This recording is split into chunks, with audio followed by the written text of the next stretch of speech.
Hello everyone, Hayden here, and no, this is not a super serious drama video I'm making just to get attention. I know and you know that everyone hates drama, especially people in the Sonic community, which includes me and most of my audience. So I'm going to make this video as little dramatic as possible for you all. Today I'm calling out two people who I believe are doing their audiences and their businesses no good, and why I don't recommend that you look into any of their projects except the good ones that they made back when they weren't frauds. These two individuals go by the names of John Lasseter, a film producer who is best known for working many years at Pixar Animation Studios, and Yuji Naka, a video game developer known for being the former president of Sonic Team. These two men have both been alleged of bad business actions, and since then, they have created products that are, well, pretty bad. Before we delve in deeper though, be sure to subscribe to my channel, click that like button if you enjoy, and let's get into it. We'll start with our good old pal John Lasseter. If you've seen many hit Pixar movies, then you know who this man is. John was a very good employee at Pixar who made the studio come out swinging in 1995 with their first feature film, Toy Story. He then went on to direct The Bug's Life and Toy Story 2, and continued to be the head executive producer and director for many Pixar films up until 2018's Incredibles 2. After that, Lasseter had some interactions with other Pixar employees that were less than ideal, to put it softly. There's nothing more cool than being hugged by someone you like. But if someone tries to touch you in a place or in a way that makes you feel uncomfortable, that's no good. It's your body. No one has the right to touch you if you don't want them to. So what do? First, you say no. Then, you get out of there. Most important, you gotta tell someone you trust. Like your parents, your teacher, a police officer. I couldn't have said it better myself, Sonic. That's exactly how Lasseter's employees at Pixar were feeling. Now, I don't know about you, but if someone was trying to hug me in a way that seems sexually abusive, then I'd probably call the cops on them. But anyways, eventually after hearing all these allegations against him, Lasseter willingly let himself go from Pixar, saying, quote, "That was never my intent. Collectively, you mean the world to me, and I deeply apologize if I let you down. I especially want to apologize to anyone who has ever been on the receiving of an unwanted hug or any other gesture they felt crossed the line in any way, shape, or form." Well, it looks like Johnny Boy learned his lesson and is taking some time away to reminisce on his actions, and then once he decides to come back, he'll be a much better person, right? Haha! Wrong! After his departure from Pixar in 2018, Lasseter went and found a new job working at another company which I believe to be the flat-out worst animation studio of all of them, Skydance Animation. You all know Skydance, right? They're the entertainment company known for contributing in the productions of many great releases, such as Top Gun Maverick and the four most recent Mission Impossible movies. Basically anything that stars Tom Cruise. It's really no wonder Sonic made a small nod to his upcoming film, Mission Impossible: The Final Reckoning. Once again? Ah! Can't we just get Tom Cruise to do this? This company even has an animation division that was created on the 16th of March 2017, and they were in development of their own feature film and short. But then, the devil came in. Okay, I'm sorry, that was pretty excessive on my part. Lasseter is not a devil. In fact, he's really talented. We've seen the Pixar projects that he's directed and executive produced. However, when he was hired by Skydance Animation to help make their upcoming film and short, it all went downhill from there. You want to know why? Because of the way these movies were marketed. Lasseter being hired for the studio made the marketing campaigns for their movies seem very exciting for the audience in a way that almost everyone wanted to watch them. Now, this is where the fraudulent aspect of this man comes into play. Just take a look at this poster for Skydance Animation's first feature film, Luck, released in August of 2022 on Apple TV. You guys see what I see? I'm sure you do.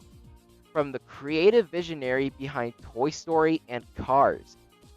Oh, well, this movie is just bound to be absolutely awful. Look at the reviews made from the general audience on Luck.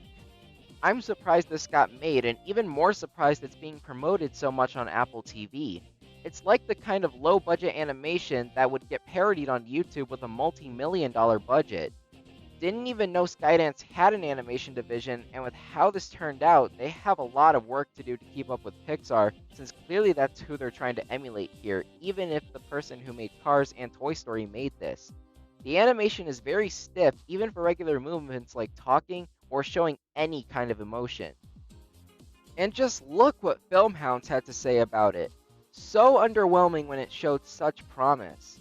Many who saw this movie were bashing it for being super lackluster with its animation and having its morals be told in the worst way possible.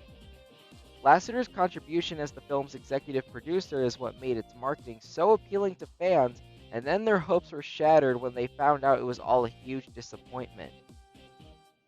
But wait, we're still not done here.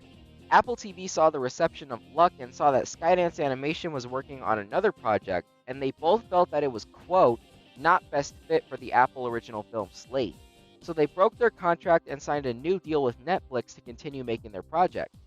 Once again, Lasseter pushed out his positive reputation to compensate for the low poly film they were releasing, Spellbound. Be cool.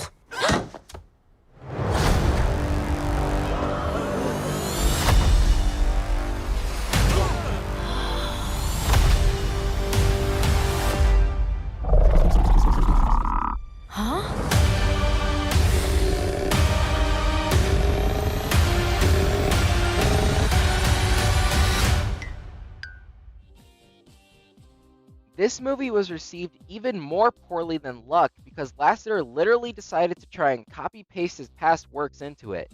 By that, I mean he tried to make it way too much like a Disney film. From poor animation quality to being a cheesy musical to also having a bad lesson for kids, there's literally almost nothing good I can say about Spellbound. In fact, forget sugarcoating it. There is nothing good I can say about Spellbound. Lasseter's false marketing just made it a huge embarrassment for animated feature films. It's a huge shocker to me that it got nominated at the Annie Awards this year in 2 categories. Thank God it lost both of them. Side note, huge congratulations to Dream Productions for winning its 2 Annie Awards, and to all the nominations for Inside Out 2 as well. This film and TV series deserved their awards and nominations because they are actually high-quality animation products. Meanwhile, these 2 abominations lure people in with marketing that says they're of the same quality as Pixar. Sorry, John, but your days of fame have passed. You can't go back to having people praise you for the success you put out because you're a fraud. You're literally drawing your audience in by referencing all these great films that you worked on at Pixar and expecting them to find the same appeal in your low-budget films that give off wrong lessons to children. The only thing we can do about this man is look back on what he did right, being a former Pixar employee, helping to make these amazing films from the late 90s to the late 2010s. But I have to be honest with you all, I'm glad that John Lasseter isn't at Pixar anymore.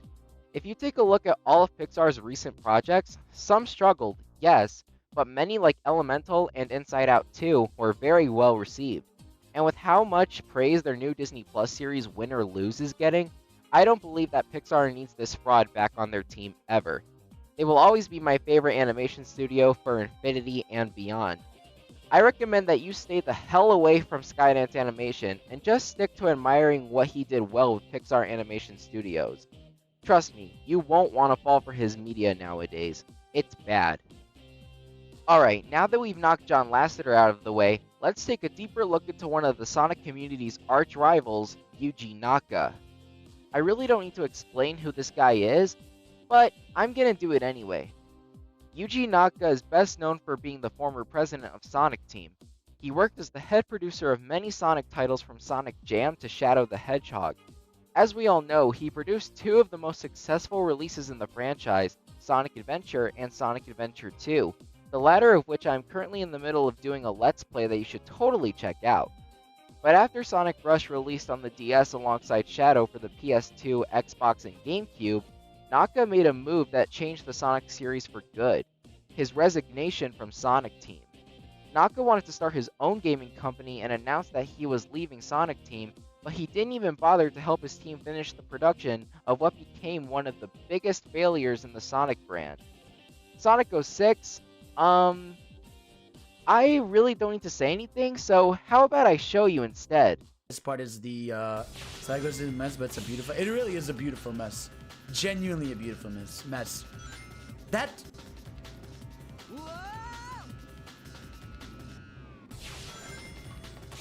tornado is definitely carrying a car. Look, this is what Twitter looks like today. Oh my god. Come on, man. Come on. Are we done? Are we fucking God, bro? Stop! Attaching the car. I feel he's dead. That tornado's carrying a car. I didn't touch anything. I didn't touch anything. That tornado's carrying Okay, I didn't touch the controller at all. Okay. Maybe turn down the physics. Honestly, you could, if you just recompiled the same game, it would probably run better just from modern hardware. Isn't like the new consoles like run better? Does Sonic 6 run better on the PS? Wait, it's not on any system. It's only on PS3, isn't it? I can't move. I can't move. That tornado is carrying the car. It's no use! This way!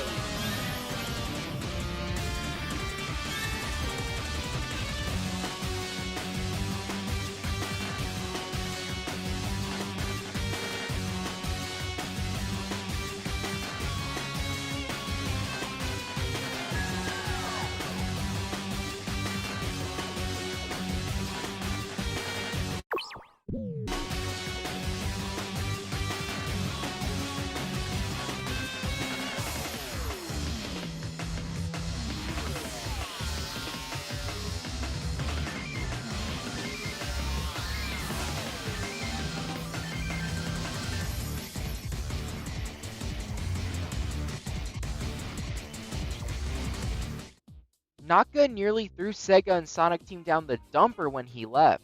The 06 team was split in half to work on 2 games at the same time, resulting in a buggy mess being released for the PlayStation 3 and Xbox 360. To be fair, he did send his regrets to Sega for leaving while the game was in development, but still, it was ridiculous. While Naka's former company was struggling to succeed with our favorite Blue Hedgehog, he created an entirely new company called Probe, where he would start developing small games for the Wii and mobile devices like Wii Play Motion and Ivy the Kiwi. But things wouldn't get really juicy for this guy until 2022. Naka joined the company Square Enix in 2018 to form Balan Company, which he described as, quote, a collective of designers and artists focusing on genres outside the norms of Square Enix, while Probe remained in business with Naka being the only employee. When development began for the company's first game, Balan Wonderworld, they collaborated with Arzest, another video game company who are known for developing games like Mario and Sonic at the Rio 2016 Olympic Games, and most recently, Sonic Superstars. Once again, the way this game was marketed was how Naka got the attention of many Sega fans. And honestly, I totally get it. Just look at the aesthetic of this teaser trailer for the game. It looks straight out of the classic Knights franchise, doesn't it? Well, that's how they draw in their audience. Take a look at this reaction clip from Sam Procrastinates on the Balan Wonderworld trailer. Let me watch this trailer together. I'm gonna support my man Yuji Naka. Here we go. From Square Enix. Yo, what the hell? Yeah, this looks like Knights in a way. It's Knights. That's beautiful. Yeah, what the hell? This music is amazing. This is literally. Look into your hearts to discover what's most precious. I'm literally looking at a high definition Nightscape.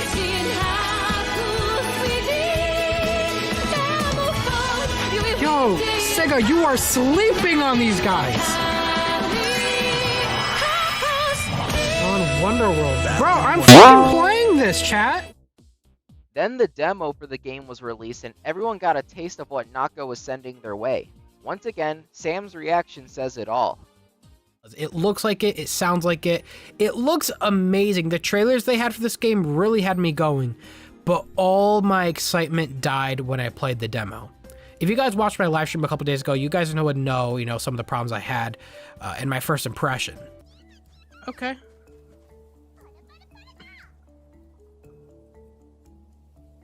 Guys? What just happened? What just happened? Yo! Did the game just freeze? Hello? Whoa, whoa, whoa! Are we good? Are we good? What was that? What was that? The game just... Are we good? The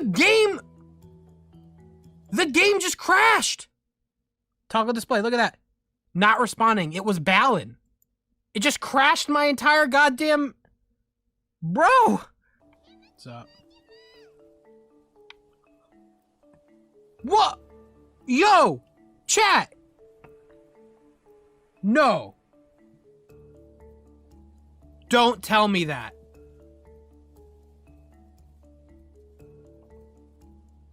Don't tell me that. Did it just do it again? What is this? Heck, he even made his own video about why he thought the game should be delayed, but Naka felt this game just needed minor tweaks when it really needed major changes. When the final game came out, it was met with nearly the same feedback as the demo.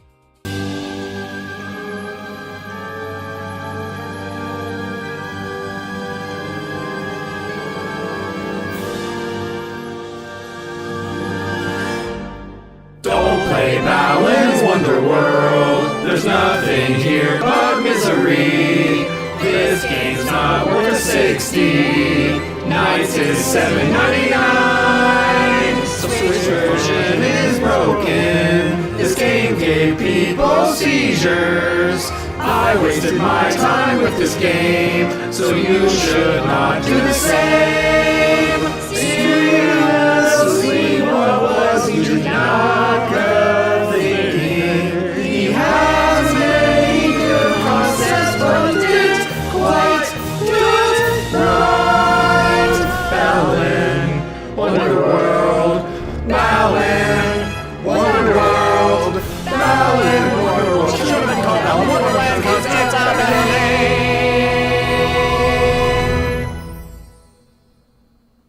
Also, don't buy it. You darn right, Sam. This game is a disgrace to 3D platformers. It's pretty much the exact same situation as Spellbound. Having the character move so slowly and having a whopping 80 power-ups. 80 power-ups! Many of which do the exact same thing and add nothing but a feeble attempt at having a variety in content is bad. It also doesn't help that Balin Wonderworld's story is super hard to register into the average gamer's brain. Nobody booting up the game for the first time is going to know that two teenagers are trying to overcome their own crises, one being with social isolation and the other being with anxiety from gossip, when it's all locked to the manual. Naka sent out a product that was so dissatisfying to play, and the critics seemed to agree with me. A 4 out of 10 on IGN, 51% on Metacritic, and 3.5 out of 10 on Nintendo Life. Yuji wanted a GG, but instead he was given the squeegee. And you know what's worse? We've only covered half of Naka's story here. He's not only fraudulent for false marketing, but he's also an inside trader? What the heck? On November 17th, 2022, Naka was arrested along with two other Square Enix employees by the Tokyo District Public Prosecutor's Office. Try saying that 10 times fast. He was charged with, as I just mentioned, insider trading, as he bought 10,000 shares of the developer aiming before its upcoming game, Dragon Quest Tact, was announced to the public. And less than 2 months later, he was arrested again for more of his trading activity. This time, he was accused of purchasing 144.7 million yen of shares of the developer A-Team before their game Final Fantasy VII: The First Soldier was announced. He was later indicted on insider trading charges by the TDPPO. Had to come up with some abbreviation for it.